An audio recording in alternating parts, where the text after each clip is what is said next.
There's a specific kind of silence that happens at a house when a teenager is struggling inside their own mind, but the people around them don't know how to read what they're seeing.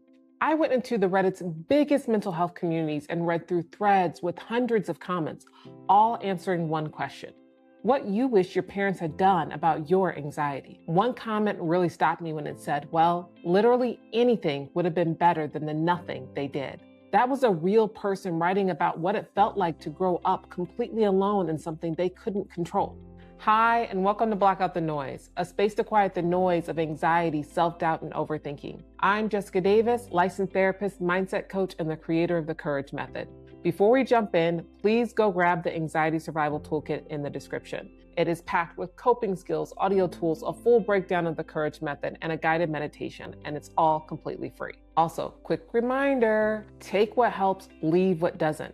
This video is here to support and guide you, but it is not a replacement for talking to someone in real life. If you're struggling with your mental health, please reach out to a therapist. And if you're in crisis, contact emergency services or a local helpline. You don't have to go through it alone. All right, let's jump in. So here's what happened. I was scrolling through Reddit, which is basically a massive online forum, if you don't know, but you probably already do, where people post anonymously about pretty much everything you can imagine. And I kept coming across some of the same type of posts. Parents asking, how do I help my teenager with anxiety? And then hundreds of responses from adults who had anxiety as teens saying, here's what I needed, here's what I didn't get. These were real people, not experts, just people being painfully honest about what growing up with anxiety was actually like for them. And the patterns were really clear when I delved through them. So I pulled the most powerful responses that I could find, and I'm going to share them with you today, along with my take as a therapist. If you're a parent listening to this, I want you to know something before we even really get into this. I'm not here to make anyone feel guilty. Most parents are doing the best they can with what they were taught. And most of us were taught very little about how to support a child through mental health. So this isn't about placing blame. It's about learning from the people who've been on the other side of it so we can do better going forward. And if you're a teen or a young adult listening, your experience matters. What you went through or what you're going through right now is real, and it does impact how you see things and how you see yourself.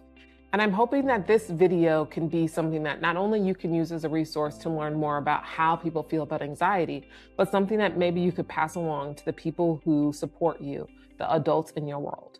Also, something that came up again and again in these threads that were rarely said out loud, but I wanted to point this out: anxiety often runs in the family. There is a biological component to it, not always, but in a lot of cases there is. And your child's brain may be wired to respond to the world with more vigilance, more worry, more what-if questions. And that's not something that they chose. It's not something that you caused, but it is something to be aware of. And it does help us to respond to it in a way where they can get the right support and help. So if you're sitting there thinking, what did I do wrong? This isn't about what you did wrong. It's about what we can do now. One more thing before we dive in. I know you're probably like, seriously, how many times are you gonna say this? But every teenager feels anxious sometimes. That's normal and healthy. Nervousness before exams, awkwardness at a party, feeling worried about fitting in. That's just part of growing up. What we're talking about today is a little different. Anxiety that is persistent, that interferes with daily life.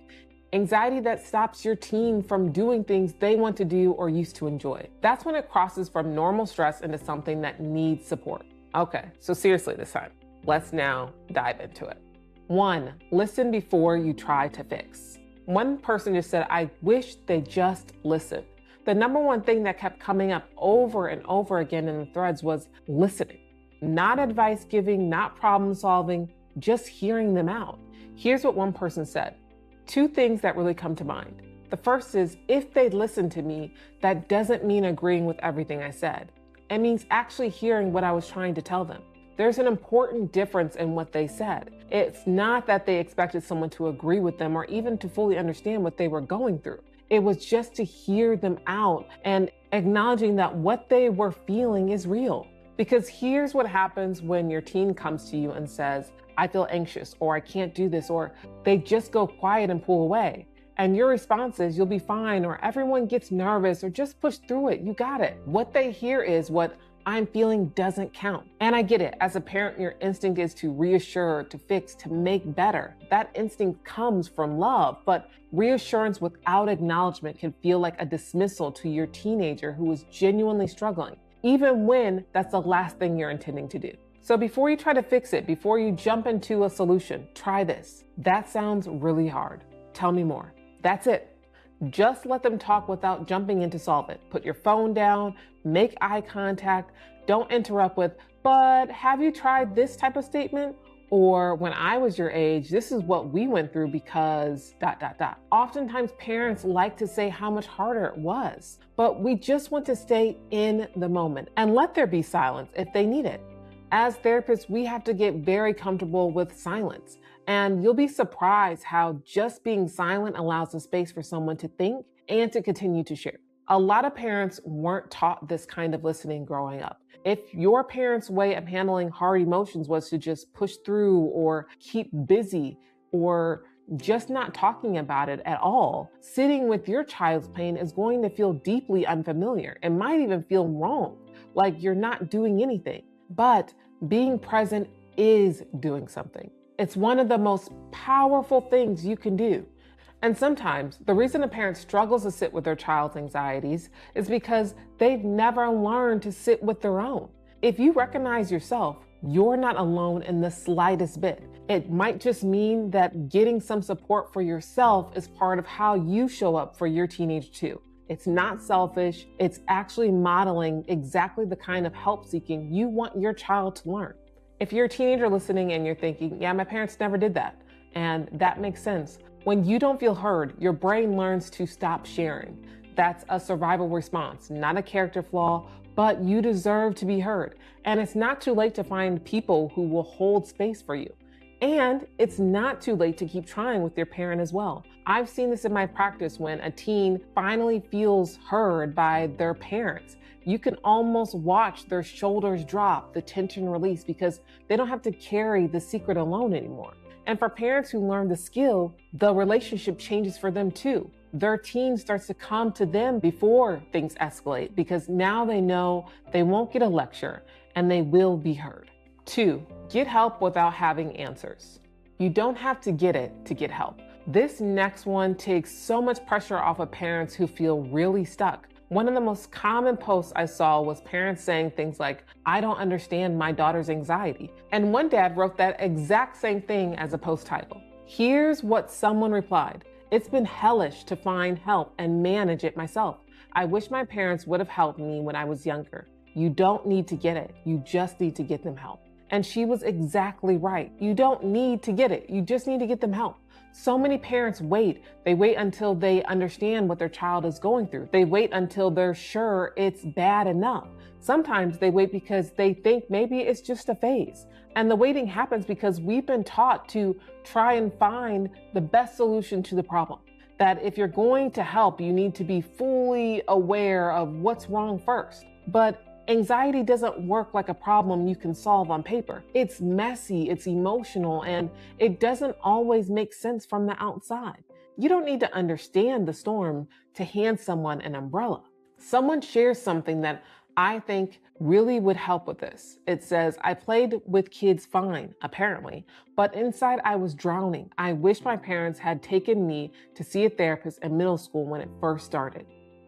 Inside, I was drowning because anxiety in teenagers doesn't always look like what you'd expect. And this is something I really want parents to hear. It's not your fault if you don't recognize it. Nobody teaches this either. Sometimes anxiety shows up as anger. Sometimes it shows up like attitude or defiance. It can look like a kid who just doesn't want to get out of bed or go to school.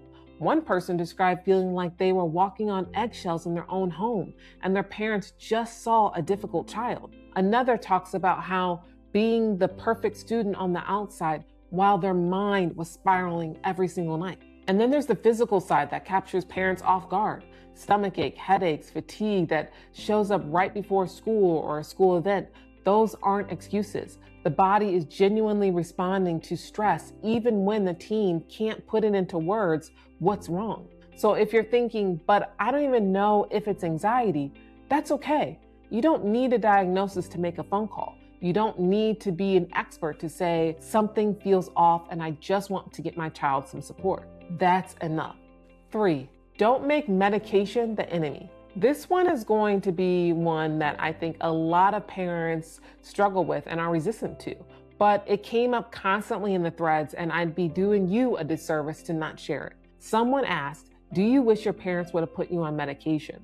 The top response was blunt, 1000%.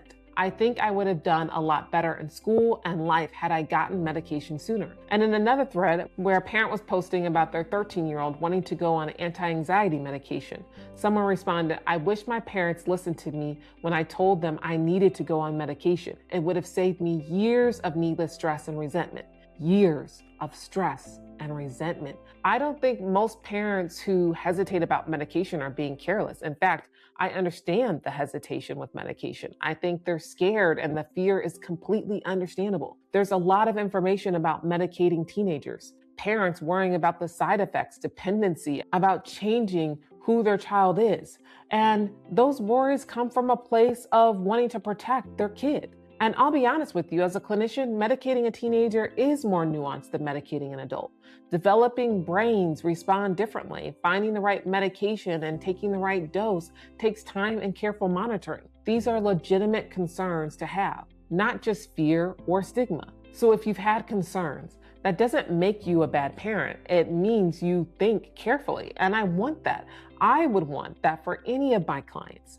But here's where I'd want to push back on. When a teen is asking for help or when a professional is recommending medication as part of the treatment plan, that's worth exploring. Not committing too blindly, but exploring. Because taking a tool off the table before you even looked at it can leave your child without something that might genuinely change their quality of life. I'm not saying every teenager needs medication. In fact, I don't think they do. But what I am saying is that therapy and medication aren't opposites. They're often teammates. And the most helpful thing a parent can do is approach that conversation with curiosity instead of fear. So if this is you, talk to a professional, ask questions, learn about what's being recommended and why. Make an informed decision together as a family. That's very different than a blanket no. And your teen will feel that difference. They'll see it. If you're a teen who thinks medication might help you, but you're afraid to bring it up, your voice matters in this conversation. Asking for help isn't a weakness. It's knowing yourself well enough to say, I need more support than what I'm getting right now. That takes real courage to even communicate. And ultimately, I am a firm believer of just trying for a season, trying in a period of life where maybe things are a little bit less stressful. So I often tell families, if you're going to try medication, maybe try it during the summer where you're not in school and there's not this up and down worry about how the medication will impact their bodies, where you can have maybe a little bit more say and oversight on how it impacts them. 4, the real cost of waiting. This one really stayed with me because across all of the threads, the deepest pain didn't come from parents who tried the wrong thing. It came from the gap where nothing happened at all. One person wrote a post called Anxiety and Depression Destroyed My Teenage Years. They were turning 20 and reflecting on losing their entire adolescence on untreated anxiety. Another person, 50 years old, responded to a parent asking for help with their anxious 13-year-old and said, as an entirely dysfunctional 50-year-old, I feel like if my parent had paid this much attention, things would have been very different. 50 years old, still carrying it, still wondering what could have been. I share this not to scare anyone because that's definitely not the goal. But I'm sharing it because I think it's important to understand what's at stake. Anxiety that goes unsupported in teenage years doesn't just go away. It often grows. It shapes how someone sees themselves, how they handle relationships, stress, how they move through the world as adults. So many people in the thread said the same thing. I finally got help in my 20s, or I started therapy at 30. They eventually got there, but they lost years that they didn't have to lose. And here's the flip side, because I want you to leave with something super helpful and real. The parents who were posting on Reddit asking for help, the ones saying, I don't understand, but I want to, people in the comments were telling them, you are already doing more than most. One person said, I wish my parents did what you're doing right now. Just asking the question, just showing up and saying, I can see that something is wrong and I want to help you figure it out. That's the bar, and it's lower than you think. Showing up doesn't mean having a perfect plan. It means being willing to learn alongside your kid instead of waiting until you feel like you have all the right answers. So here's what I want to leave you with. If you're a parent listening to this, doing something imperfect is infinitely better than waiting for the perfect moment, because the perfect moment doesn't come, it doesn't exist. What comes is another day where your teen is carrying something alone, and another day where you could have said, I'm here. If you're not sure where to start, look for a therapist who specializes specifically with teens and uses evidence-based approaches like CBT or DBT. If you're not sure where to find one, you can ask your child's doctor or pediatrician for a good first step. You can also look on Psychology Today or Google. Now, AI. There's so many different ways to find the right fit for your child. And if your teen isn't ready for therapy yet, that's okay. Start with listening. Start with, I see you're struggling and I want to help. That conversation alone can change so much for them. And if you're a young person who's recognized yourself in any of these stories, what you're feeling is genuine. It matters and you don't have to carry it alone. There are people who will listen. I promise you that. If this episode helped, please share it with someone who needs to hear it as well. And if you haven't yet, like the video, subscribe to the channel. It truly means a lot to me if you would do that. I truly value every subscriber that I have. It has been such a beautiful journey doing this, and I'm really grateful to each and every one of you. So please take a look at the next video. It helps you fight anxiety and know that you are more capable than you give yourself credit. Thanks so much for listening. I truly appreciate it. Until next time, keep moving forward, trust yourself, and never forget you have what it takes to block out the noise.